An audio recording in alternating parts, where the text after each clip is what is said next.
Hello everyone, study point में आपका स्वागत है।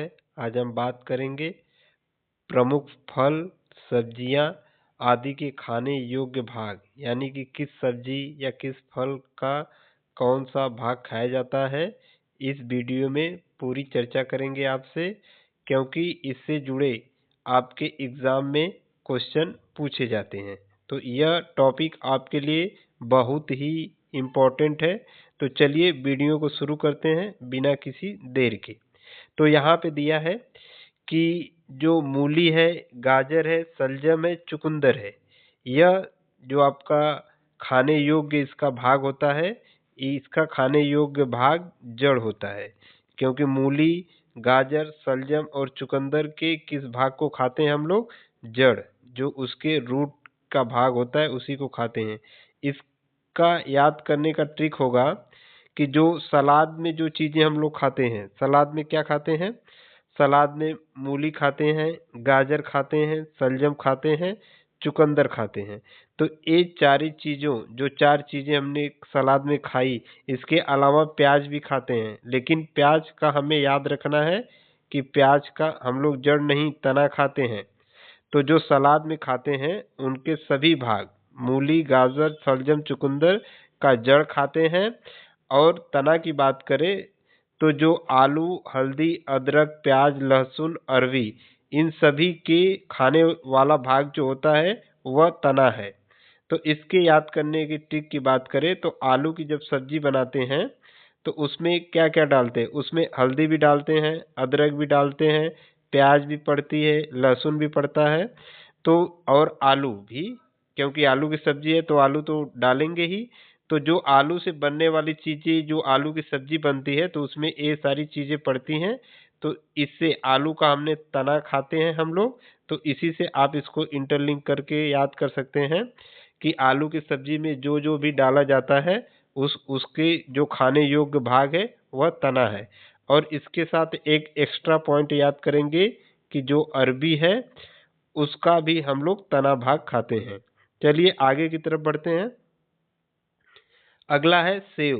सेव के जो खाने योग्य भाग है, जो भाग सेव का खाया जाता है वह पुष्पासन खाया जाता है।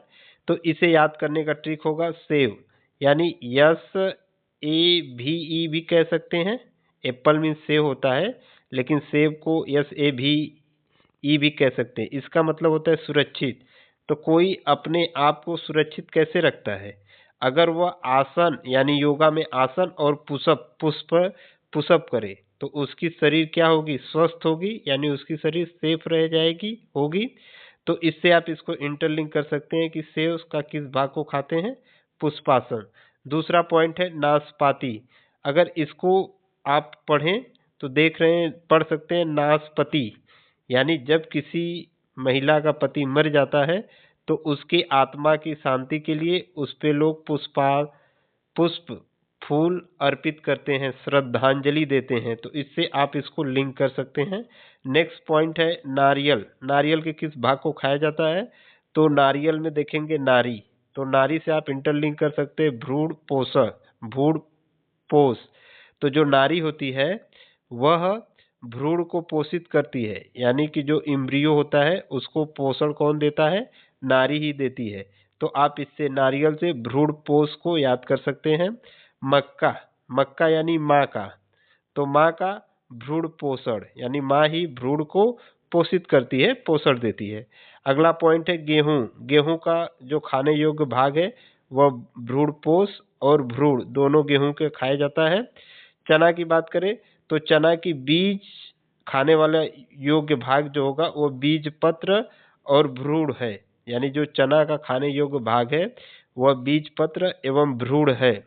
अब बीज पत्र से याद रख सकते हैं कि जो चना है उसका बीज भी खाया जाता है और पत्र यानी पत्तियां, और इसका साग बना के खाते हैं लोग। तो इससे आप इसे याद कर सकते हैं, और चने के पूरे भाग को खाते हैं तो इससे आप याद कर सकते हैं बीज पत्र एवं भ्रूण। अगला है कटहल।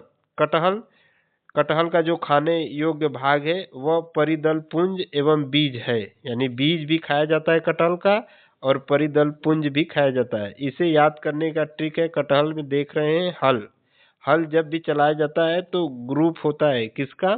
दल होता है। जो आपके बैल होते हैं उनका एक दल होता है। तो इससे आप परिदल, पुंज और बीज याद कर सकते हैं इसको। और अगला पॉइंट है अनानास। अनानास आपका कटहल के ही जैसा दिखता है। अनानास कटहल की जैसा दिखता है, तो इससे आप कटहल का परिदल पुंज खाते हैं, तो अनानास का भी परिदल पुंज खाते हैं। अगला पॉइंट है नारंगी।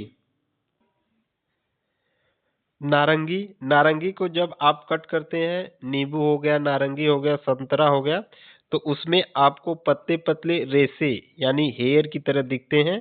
तो आप इसको इंटरलिंक कर सकते हैं कि जो नारंगी है वह जूसी हेयर है। जूसी हेयर खाने वाला भाग होता है नारंगी का। अगला पॉइंट है अमरूद। अमरूद का खाने वाला जो भाग है वह फल भित्ति और बीजांडाशन है, क्योंकि अमरूद के पूरे पूरे भाग को खा लिया जाता है, तो यानी उसके फल भित्ति ऊपर के भी भाग को खाया जाता है और बीजांडाशन यानी बीज के भाग को भी खा लिया जाता है। तो अमरूद का आप फल भित्ति और बीजांडाशन याद रखेंगे। अंगूर का भी पूरा फ्रूट यानी फल खा लिया खाते हैं, तो उसको भी आप याद रखेंगे, फल भित्ति और बीजांडाशन। पपीता की बात करें तो पपीता के छिलके वाले भाग को नहीं खाते हैं और पपीता के बीज को नहीं खाते हैं। तो बचा कौन सा भाग? मध्य फल भित्ति, क्योंकि जो फल की भित्ति होती है वह तीन होती है। एक मध्य फल भित्ति होती है, एक बाह्य फल भित्ति होती है, एक अंतःफल भित्ति होती है। अब आगे की तरफ बढ़े, टमाटर की बात करें तो टमाटर का मध्य फल भित्ति सॉरी, यहाँ पे आम की बात करें तो आम का मध्य फल भित्ति खाया जाता है। आम का छिलका भी नहीं खाते हैं और उसकी गुठली भी नहीं खाते हैं। तो जो पपीता और आम है इसका मध्य फल भित्ति खाते हैं, और जो अमरूद और अंगूर है इसका फल भित्ति और बीजांडाशन खाते हैं, और जो नारंगी है उसका जूसी हेयर खाते हैं। अगला पॉइंट है टमाटर। टमाटर का भी फल भित्ति और बीजांडाशन खाते हैं, क्योंकि जो टमाटर के पूरे भाग इसमें छिलका भी नहीं निकालते हैं और उसके बीज को भी खाते हैं। तो इससे आप खा सकते हैं। एक बार इसको अगर हम रिवाइज करने की बात करें तो जो आप सलाद में खाते हैं प्याज को छोड़कर बाकी सभी का जड़ खा लिया जाता है। और आलू की बात करें यानी तना खाने वाला भाग जो होगा, यानी आलू की जो सब्जी बनाते हैं उसमें हल्दी, अदरक, प्याज, लहसुन डालते हैं। और एक एक्स्ट्रा पॉइंट है अरबी। इन सभी चीज़ों का तना खाते हैं। और सेव यानी सेब, पुष्प और आसन, इससे याद कर सकते हैं। नाशपाती, नाशपति यानी पुष्पांजलि चढ़ाते हैं। नारियल, नारी भ्रूण का पोष करती है। मक्का, माँ का यानी ये भी भ्रूण का पोषण करती है। गेहूं भ्रूण पोष और भ्रूण। चना इसका बीज भी खाते हैं। पत्र यानी बीज पत्र खाते हैं। पत्र यानी जो उनकी पत्तियां हो गई, इससे इसको याद कर सकते हैं। कटहल में हल, हल एक दल होता है इसलिए क्योंकि जो हल होगा उसमें दो बैल होंगे, तो बैलों का एक दल होगा, तो इसे परिदल पुंज इसे याद कर सकते हैं। अनानास कटहल की तरह दिखता है, यानी जो कटहल का भाग खाते हैं वही इसका भी खाते हैं। और नारंगी, नारंगी अगर आप कट करेंगे, नींबू करेंगे कट, तो उसमें आपको पतले पतले रेशे की तरह हेयर दिखाई देंगे, तो इससे आप इसे लिंक कर सकते हैं। अमरूद और अंगूर की बात करें तो फल भित्ति और बीजांडाशन। पपीता, आम की बात करें तो मध्य फल भित्ति, और टमाटर की बात करें तो फल भित्ति और बीजांडाशन आप खाते हैं। तो इस तरह से आप जितने भी फल हो गए, सब्जियों हैं, उनके खाने के मुख्य जो भाग होते हैं उनको हमने ट्रिक के माध्यम से पूरी तरह से याद कर लिया है। अब चलिए, अब हम इसके रिलेटेड जुड़े हुए क्वेश्चन आंसर की बात करते हैं जो आपके पिछले कई सारे एग्जामों में पूछे गए हैं। तो यहाँ पे है पहला क्वेश्चन, निषेचन के बाद यानी जब निषेचन होता है फूलों का तभी आपका फल बनता है। तो फल बनता है तो फल के दो भाग होते हैं, एक आपका जो फल भित्ति होता है और दूसरा एक बीज होता है। तो वही कह रहा है कि जो निषेचन के बाद जो बीजांड है और अंडाशय से क्या विकसित होते हैं, तो बीजांड से यानी इससे आप लिंक कर सकते हैं बीज, अंडाशय से लिंक कर सकते हैं उसके फल को। तो जो निषेचन के बाद जो बीजांड से बनेगा वह बीज बनेगा, और जो अंडाशय से बनेगा वह फल बनेगा। तो यानी बीज और फल इसका राइट आंसर हो जाएगा। बिना निषेचन के फल उत्पादन कहा जाता है, यानी जिसमें निषेचन ही नहीं होता है। यह क्वेश्चन आपके ग्रुप डी में 2018 में पूछा गया था। तो यानी कि बिना निषेचन का जो फल उत्पादन होता है उसे अनिषेक फल कहा जाता है। और निम्नलिखित में से एक वास्तविक फल नहीं है। तो इसमें आपके 4 ऑप्शन दिए गए हैं कि इसमें से कौन सा वास्तविक फल नहीं है।